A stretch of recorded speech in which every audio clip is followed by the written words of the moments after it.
What about the CFO? Well, here's what's in the cloud for the CFO. First of all, as I mentioned earlier, you get to preserve capital for things that you can be pretty sure are going to directly generate revenue. Now, there are times when software can be demonstrated to do that.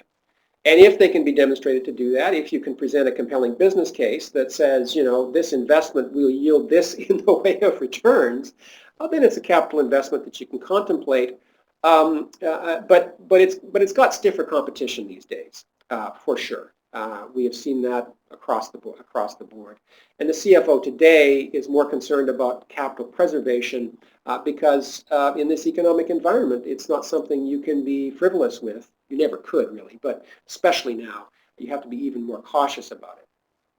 Second major thing that's in the cloud for the CFO is that you get to swap out fixed costs, which can really drag you down if you don't grow fast enough, for operating expenses or variable costs. So consuming IT in a cloud-based format means that you have operating expenses that can scale up or down with business volumes as you experience based on what happens in the market.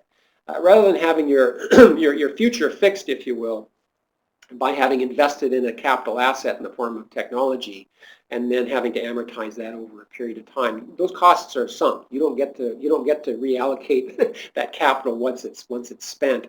You're stuck with a level of fixed expenditures. You don't have to have that in a cloud-based computing format.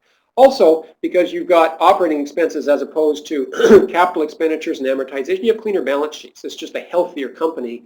And those companies with cleaner balance sheets, we know, tend to be valued, well, they are inevitably all the time valued more highly in the market.